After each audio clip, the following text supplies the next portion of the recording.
bem-vindo a mais um episódio do seu podcast Universo AIF Bragança e hoje para falarmos com uma das figuras emblemáticas do futebol distrital. Terminou a carreira com 55 anos, é verdade. Eu penso que esta hora já deve estar a imaginar de quem é que estamos a falar. É verdade, André Irulegui. Ele que regressou ao futebol esta temporada, já com 7 jornadas carimbadas para orientar o Clube Atlético de Macedo Cavaleiros, depois de ter feito o triplete ao serviço do Sport Mirandela, no comando técnico da equipa, e antes também de ter conquistado uma taça distrital ao serviço do Grupo Desportivo Sendim. Mister André Irulegui, muito obrigada pela sua disponibilidade. Bem-vindo a este espaço das redes sociais da Associação de Futebol de Bragança. Sabe que, a nível de comunicação, há quem tinha alguma dificuldade em dizer Irulegui. Não, é assim um bocadinho difícil, não é? Principalmente as faturas que eu recebo em casa, nunca é o Irulegui correto. Como é que escrevem? Pirulegui, Cirulegui, Tirulegui, nunca vem o Irulegui. Mas olha, não teve dificuldades nenhumas em jogar futebol até aos 55 anos. Conte-me qual foi o segredo para chegar a essa idade com uma frescura física enorme. Dá muito trabalho. Parece fácil, mas não é fácil. Porque não é só questão física, também tem a questão profissional, que a gente acaba por ter sempre duas profissões, embora eu sempre priorizei o futebol, não é? A vida poderia correr muito bem a nível profissional e pessoal, mas se a bola não corresse bem, a segunda-feira era uma tristeza. Não é uma fórmula. Mas, assim, mister, eu sei que como jogador era um atleta que tinha muitos cuidados. Sim, eu sempre fui muito chatinho com cuidado. Tudo que havia à disposição, eu investi nisso. É o que eu tento passar para eles, né? Tudo que é à disposição, tudo aquilo que a gente pode controlar, né? E estamos a falar da questão física. Hoje em dia nós temos suplementação, nos ajuda muito. A nossa vida, se for regrada, eu nunca fui daquela pessoa que não come isso, não come aquilo. Eu sempre comi um bocado de tudo, por exemplo, mas sempre tive o cuidado de me cuidar, passe a redundância, né? E eu acho que hoje em dia a facilidade, o acesso que as pessoas têm à informação devia ajudar mais o atleta estar mais bem informado. Não se pode dizer que hoje o atleta erra porque não sabe. Né? O atleta sabe o que faz bem, o que não faz bem. Vamos falar... Informação não falta. Não falta. Vamos falar da mais básica, da suplementação mais básica, acho que a mais estudada, a creatina, a mais estudada no mundo, com mais estudo científico, comprovadamente ajuda. Né? Não falar e as pessoas passam ao lado e não investem nisso, não sei. Mister, e não fosse o Covid, ainda tinha jogado mais uma época, certo? Eu brinco e jogava que a bola... de cadeirinha, como se costuma dizer na gíria. Eu botava 2 rapazes de 1,90 à minha frente e ficava ali passando a época inteira por trás. Terminou no Sendim. Sim, no Covid. Eu costumo brincar que o futebol acabou antes que eu, porque houve o Covid e o futebol parou. E eu parei, e aí o carro velho depois que para já não arranca depois, né? Aí depois, pronto, acabou por tudo conjugar, com o Covid fiz o segundo nível do treinador, recebi o convite do Sendim para... Já iremos a isso, mister. Eu queria recuar, recuar quando chegou a Portugal, penso que nos anos 80, 1940. Certo? Como é que surgiu essa oportunidade? Vir para Portugal, como é que chegou a Miranda do Douro? É assim... No Brasil, eu fazia faculdade de Educação Física. Que depois terminou cá, certo? Em Portugal. No FQDF, conseguia as equivalências. Fazia faculdade de Educação Física e jogava num clube mediano, digamos assim. E numa distância boa, que era 1 hora de autocarro. Então, eram treinos de manhã e de tarde. E a minha faculdade, digamos, era 100 quilômetros, cerca de 1 hora, e eu fazia isso todos os dias para poder ter aulas. Mas vou abrir um parênteses. Eu mudei de curso, fiz Educação Física porque, na verdade, eu fiz engenharia. O básico da engenharia comecei... Acha que perdemos um grande engenheiro? Um engenheiro maravilhoso. Só passava nas cadeiras de cultura religiosa, moral cívica, educação física. Bom, mas só que o horário, as cadeiras da engenharia eram 2 da manhã, 2 da tarde, né? E treinar tá quieto, não podia. E um colega diz assim: André, tem a faculdade de educação física à noite. Treina de manhã e de tarde e faculdade à noite, perfeito. e deixa teus pais contentes. E assim foi. Me profissionalizei cedo, tive a sorte de principiante no clube que eu estava, que digamos que é um Paços de Ferreira, um clube que agora já o Paços ultimamente não, mas é um clube que sempre tem tradição, nunca briga para ser campeão, mas um clube. E neste clube tive a sorte de ser campeão de júnior. E foi onde aquilo chamou um pouco a atenção, que não era normal, era sempre Internacional e Grêmio. Os campeões naquela, fomos vice, depois campeões, chamou a atenção de alguém que entrou em contato comigo. Essa pessoa chama-se Walter Ferreira, que era o treinador da equipe, que não havia, a equipe B, mas era o campeonato de reservas, na altura do Guimarães. Veio para Portugal para jogar no Vitória. No Vitória. E lá vim eu, convencer os pais. Mas ficou lá há pouco tempo. Convencer os pais que tens que deixar a faculdade no estágio particular, caríssimo, para vir para uma aventura, né? Com 22 anos. Para jogar futebol, na cabeça deles era difícil, mas enfim, colaboraram, eu vim. E na altura era o único português do 11 do Guimarães, lembro que era o Neno, o resto eram tudo estrangeiros. Aquilo não estava a correr bem e eu fui para o Grenoble, em segunda divisão francesa. Que na altura o Grenoble, segunda divisão francesa, o campeonato da segunda liga lá era algo como o campeonato de Portugal aqui. Só tinha a pompa de segunda divisão. Era semi-profissional, eu era profissional, mas treinávamos à noite, com menos 15 graus. E ao retornar de Grenoble, eu fui para casa de um empresário. Esta pessoa que me recomendou, vale a pena citar, é o João de Deus, que é pai do Elton, que era guarda-redes do Benfica. Se não vai, vou te dar um contato de alguém, fica ali à espera que de repente aparece uma coisa. E eu não queria voltar com o rabo entre as pernas para o Brasil. Eu disse, larguei tudo, perdão, mas foi, já foi, não dá para voltar. E assim foi, até que alguém ligou. E eu não queria voltar para o Brasil, já tinha deixado a faculdade a meio, queria manter-me aqui, e alguém ligou, olha, Miranda do Douro, terceira divisão. Não fazia a mínima ideia onde era Miranda do Douro. Não sabia se era na Europa. E nem terminou de perguntar, eu já estava dizendo que sim. Sim. Cheguei a Miranda do Douro, peguei e o que é que encontrou, mister? Peguei um autocarro, um burro, um avião, um helicóptero, até chegar aqui.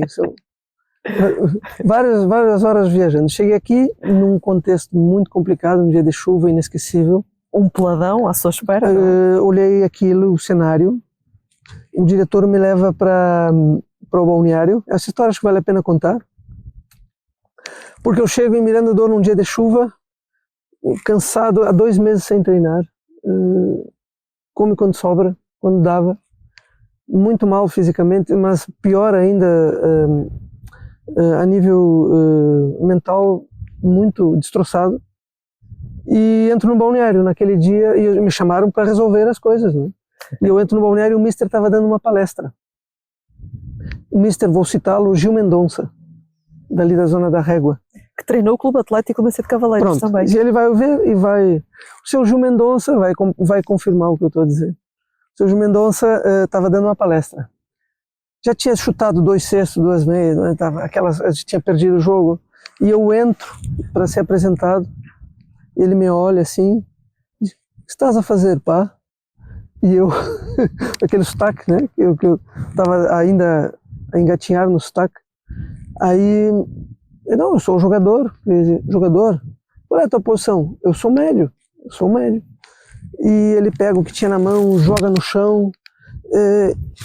Eu pedi um ponta de lança, 1,90 m, e me mandam isto. E uma recepção muito animadora. Sim, no resumo do resumo, nem treina, chovia muito lá fora. Nem treina. E eu fui, já estava pequenino, fiquei uma formiguinha e fui para o carro do diretor. Na altura, então, fiquei no carro, eles começaram o treino, coisa do destino, que está marcado, e o que está marcado não há como mudar. Estava marcado eu ficar lá e eu tinha que ficar lá. O treino começa, chovia muito, e alguém bate no vidro do carro. Ô brasileiro, queres treinar? Quero. Faltava um. Faltava um. Lá fui eu e a minha angústia para o treino. No meio do treino chovia, não se notava, mas eu chorava no treino. Eu chorava no treino. Mas quando tu já está num ponto em que não tem mais nada a perder, há um livre. Há um livre. As bolas de madeira, né? Na altura. Bolas de madeira, relva. E o guarda-redes, seu Tino, seu Altino, também pode confirmar a história. Que também jogou até bastante tarde. Perfeito. E eu, sem conhecer ninguém, estava fazendo um treino da minha vida, do destino. Que era o treino do destino. E sem forma nenhuma. Há um livre e eu, cheio de moral, não conhecia ninguém, bato eu o livre. Não, bato eu o livre. E saltou o joelho para um lado e tornozelo para outro e a bola entra. Poste e entra. E termino o treino e vou tomar meu banho e vou para o hotel onde tinham arranjado para eu ficar. E eu não sabia para onde eu ia. Eu tinha ao equivalente hoje, talvez, o que era 20 euros, 50 euros, 30 euros. Era o que eu tinha no bolso. Eu nem sabia se eu ia voltar para a casa do empresário, que era em Barcelos. Uhum. Moral da história é que meia-noite bateu uma tropa no meu quarto lá. E nessa noite perguntaram... Eu não tinha nome ainda na altura, eu era o brasileiro. Brasileiro, na altura não tinha nome. Brasileiro, damos de casa, comida e o equivalente que é hoje 100 euros. 20 contos na altura, não é? E depois se arranjamos trabalho e não sei o quê. E ele nem terminou de dizer o valor, eu disse, quero. E assim começou o meu caminho em Miranda do Douro. Depois segue para o Valonguense, não é, mister? No meio da época, não foi porque eu fiquei famoso e conhecido, foi porque um amigo que me conhecia, que estava no Valonguense, que este amigo é padrinho da minha filha hoje, que foi o que veio junto do Brasil, só que ele tomou outro rumo na vida. Ele disse, André, tem aqui o Valonguense, anda para mim aqui. E eu fui para Valongo. Mas não ficou lá muito tempo, mister, pois não? Fiz a época em Valongo. Tinha algo que eu aprendi em Miranda, E certo? aí o destino, surgiu uma oportunidade de alguém em Miranda do Douro, chamado Carlos Ferreira, estava abrindo uma loja de desporto, que na altura estava o comércio muito forte lá. E disse assim, ô brasileiro, tu vais para lá, vais para cá, termina treino, vem para Miranda e não sei o que mais. Ficas aqui, jogas aqui e tomas conta da minha loja. Eu preciso de alguém como tu para ficar tomando conta na minha loja e dou-te X% mais um salário. E ele nem estava terminado de dizer eu quero. E assim começa, e na altura eu passei cerca de 1 ano ou 2, eu tinha 4 empregos. Levantava às 5 da manhã, tinha uma empresa de topografia que eu carregava os ferros para os engenheiros botarem o tripé na estrada. 6, 7 horas da manhã, quando a refração já não dava para trabalhar mais, eu era o empregado do empregado no clube do Mirandês, porque eu limpava o bar da noite, para quando o empregado realmente chegasse, estava tudo limpo. As pessoas pensam que é tudo, né? Que a gente ou acerta um totoloto, ou casa com uma mulher rica, né? Mas não é assim, não foi minha história. A seguir daí eu ia para o treino, e depois do treino eu servia os almoços onde eu almoçava, que é para poder almoçar. Servia os almoços, almoçava. De tarde voltava o mesmo ritual, treinava de tarde também, e de noite servia jantares. Até que consegui a equivalência da minha faculdade, o que permitiu ao dar aulas no Liceu de Miranda, onde dei aula durante 10 anos, cerca de 10 anos. E a minha vida mudou bastante, porque as pessoas dão muito valor ao estatuto, não é? O doutor, o senhor, e da noite pro dia que eu era o auxiliar de ajudante, eu era auxiliar ajudante, da noite pro dia eu era o senhor doutor, excelentíssimo doutor, professor André. Gostou dessa experiência de dar aulas? Amei, eu gostei muito, mas um pouco frustrante, porque a gente faz uma faculdade e vem cheio de sonhos para pôr tudo aquilo que a gente aprende, e a vida na minha área, né, na educação física, é completamente diferente. Aquilo que a gente projeta fazer ao que a realidade nos deixa fazer é muito limitado, e não pude ter. Foi gratificante, aprendi muito, mas o ter prazer de dar a aula consoante pedagogicamente a gente aprende e gostaria, Não foi possível. não é possível, é muito difícil, é como dar, é como é possível fazer. Mister, teve cerca de 30 anos, se a memória não me engana, a jogar no Grupo Desportivo Mirandês. Talvez. Por aí, conquistou três taças? São cinco taças. São 5 taças. Já perdi as contas. Treinador, jogador. Penso que é por aí, eu não quero falar algo errado, mas foram 5 taças. Depois segue para o Vimioso, Sendim treinador, jogador, e depois sim treinador, conquista a taça distrital, sim.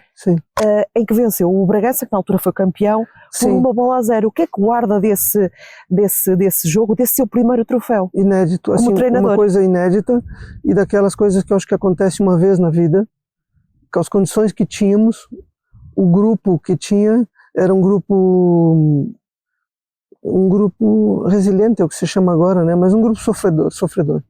Um grupo que comprou a ideia do sonhador, que fez eles terem todo um ritual profissional, sem ter as mínimas condições para o ter.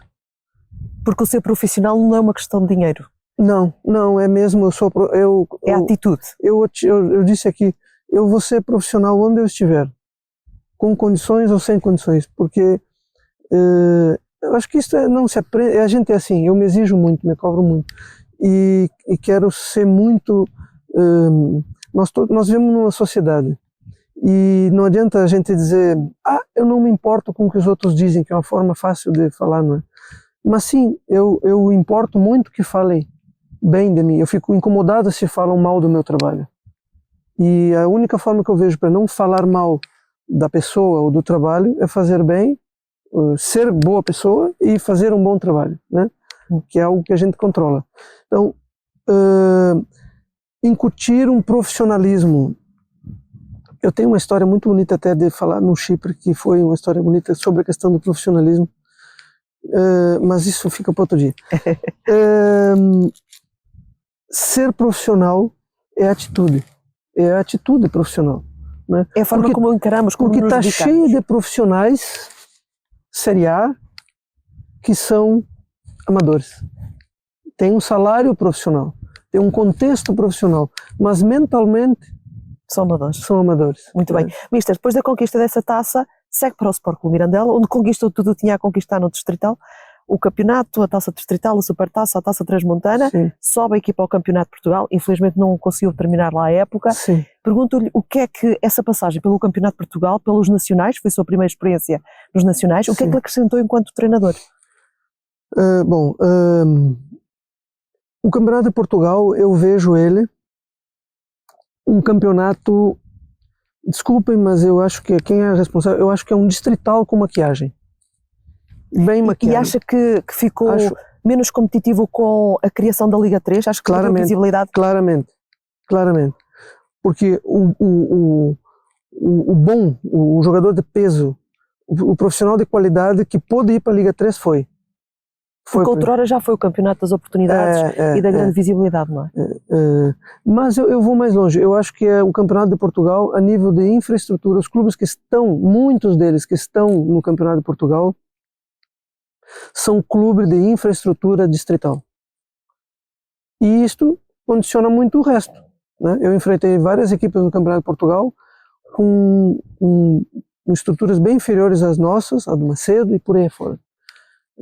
Eu acho que um pouco de época, as equipas, aparece alguém que investe no clube, no atleta, não é no clube, investem nos atletas e montam uma equipe forte e depois participam no Campeonato de Portugal e fazem um bom campeonato. Mas do que diz respeito à experiência, é super enriquecedora, me senti mais confortável, porque consegui fazer um trabalho mais próximo do profissional, ter horário profissional, ter um grupo à disposição profissional. Se eu lembro às 5 da manhã que quero todo mundo no campo de futebol para fazer um treino tático de pijama, eu vou ter todos ali, sem o fulano que não pode, N condicionantes.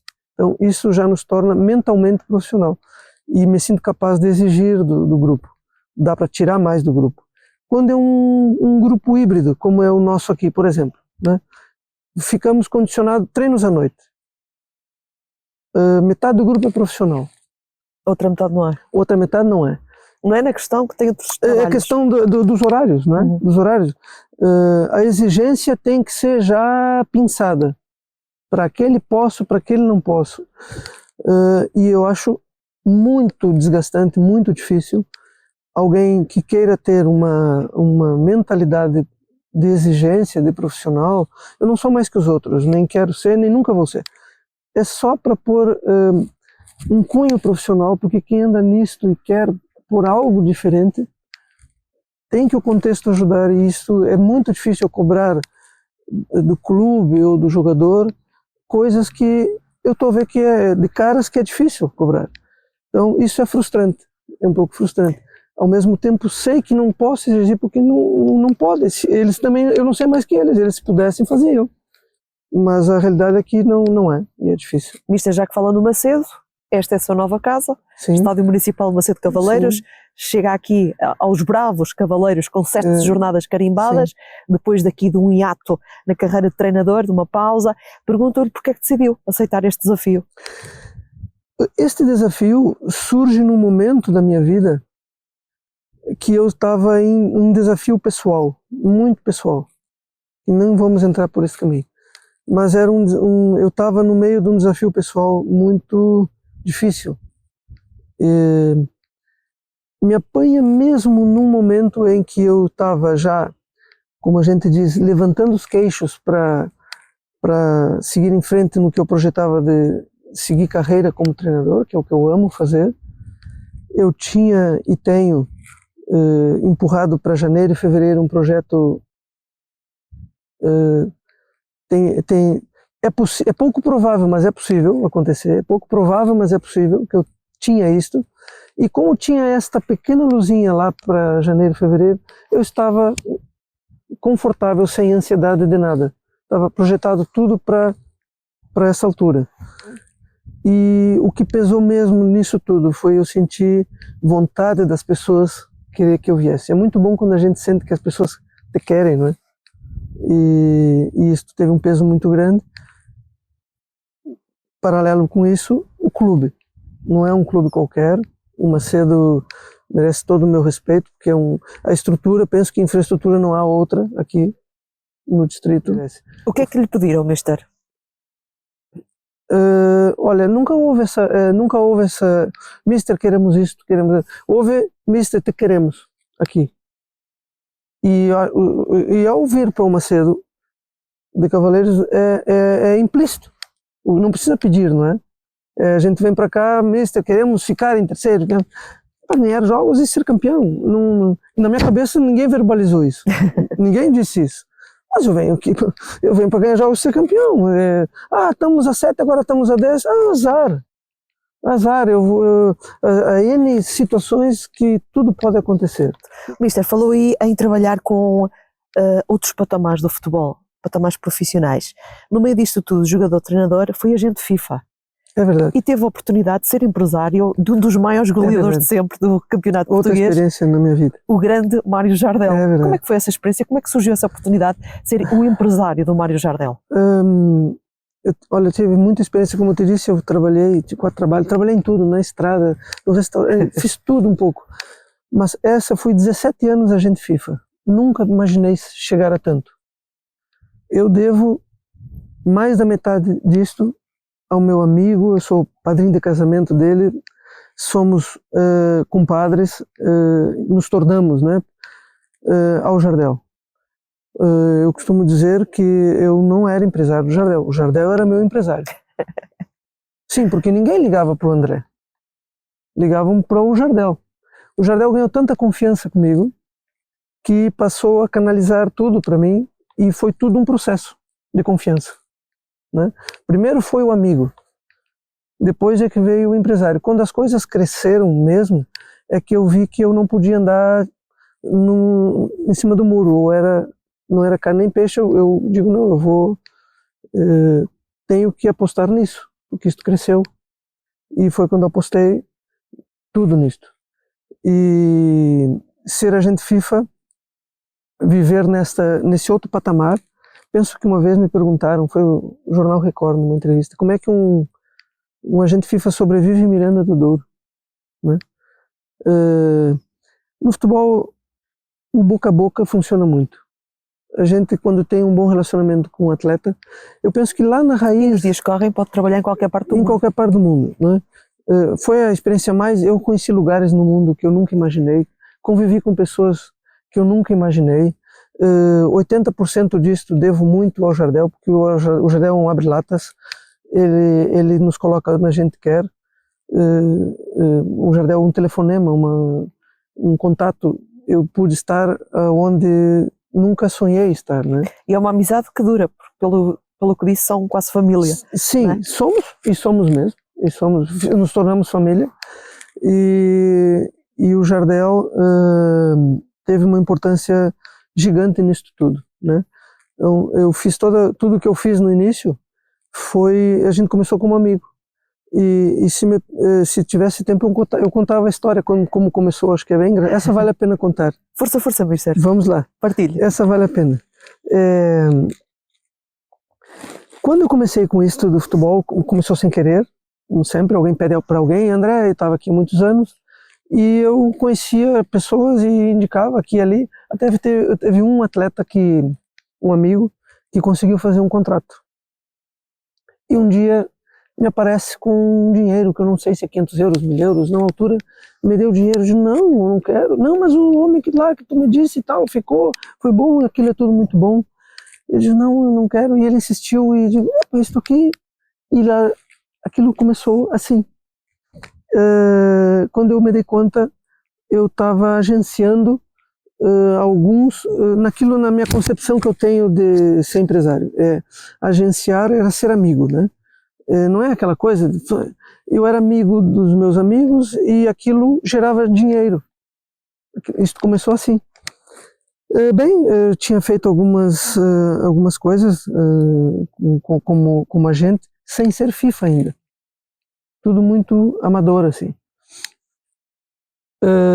Surge o Chipre, que na altura era tipo um Eldorado. E apareceu um contato lá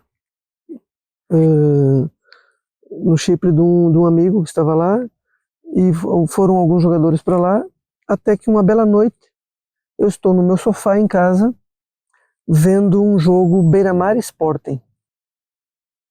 Já estava com a veiazinha do agente a ver a televisãozinha e a ver o Beira-Mar em casa a jogar contra o Sporting.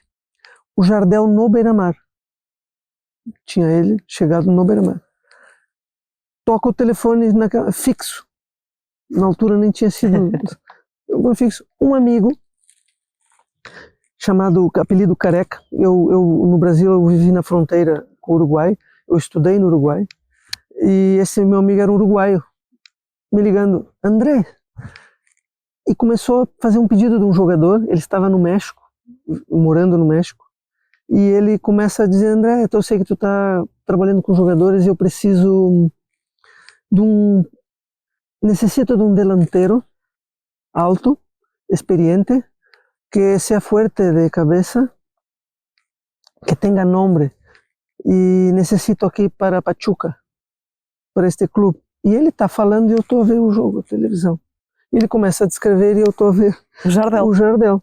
Mas eu conhecia o Jardel como vocês conheciam. Jardel. Eu nunca tinha tomado um café com o Jardel.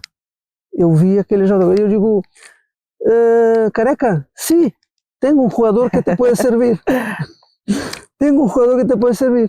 Ah, sim, tá, coisa. Sim, eu já tinha alguns truques do empresário que aprendi a muito custo, que era não dizer nomes, não dizer isso, não dizer, eu sempre era muito aberto, contava tudo e quando eu via, eu nem estava na história.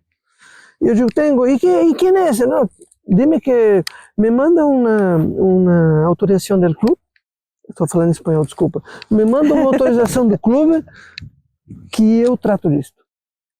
Naquela altura era fax.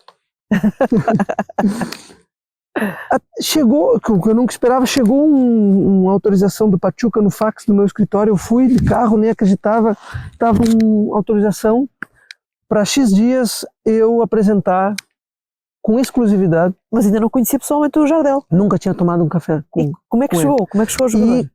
Pois é o destino, Susana. E eu digo, autorização, nunca pensei. O que eu faço agora? O que eu faço agora com isto? Falar com o Jardel. Jardel está em Aveiro, tem que falar com o Jardel. Fabinho, quem era Fabinho? Um dentista, que foi meu dentista e amigo, que tinha ajudado ele no processo quando chegou.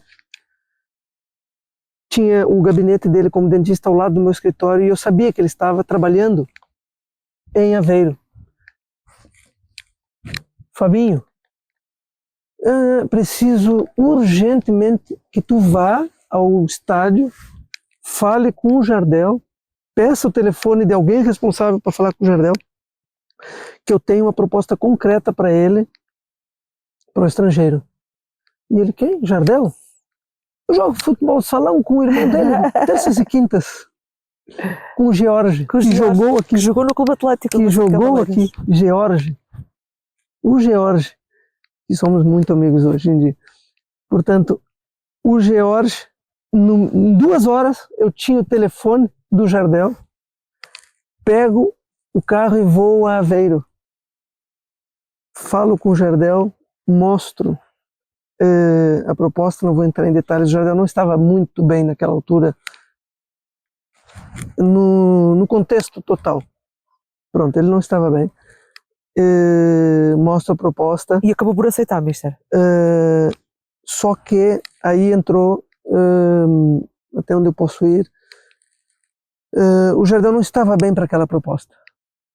Era uma proposta muito boa, mas o Jardel não encaixava na proposta. Eu tinha um amigo do outro lado, e uma coisa muito importante, eu também tinha uma carreira que eu estava iniciando para gerir. No meio disso eu estava, o que eu faço?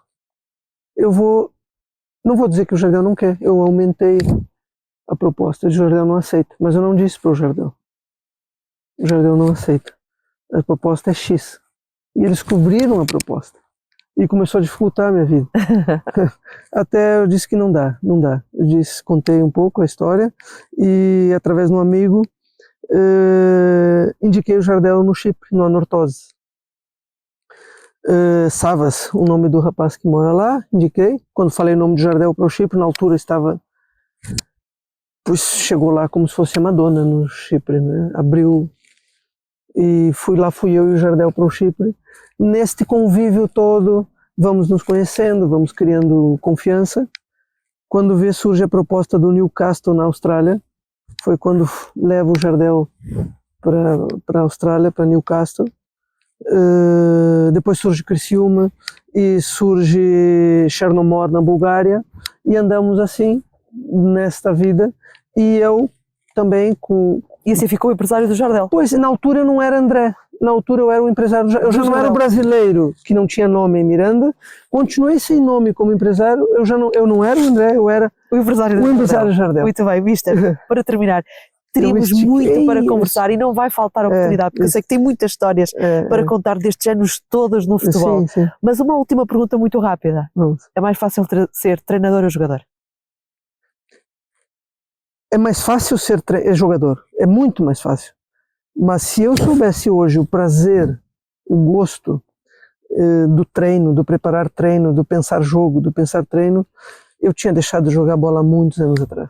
Eu nunca pensei que eu ia ter tanto gosto como treinador do que sinto de viver o dia a dia do jogo. Não importa o patamar, não importa, eu nem lembro que patamar eu estou, nem sei se ganho 1 ou 10, não sei. Mas de caras que mais fácil é ser jogador. Se eles soubessem a vida de jogador, a maravilha que é, é só passar graxa na chuteira, tomar whey proteína e vir para o treino. Não é nada. Muito bem, mister, olha, foi um gosto. Obrigado, muito obrigada por nos ter recebido. Quanto a nós, regressamos no próximo mês, noutro lugar, com outro convidado, neste podcast Universo AF Bragança.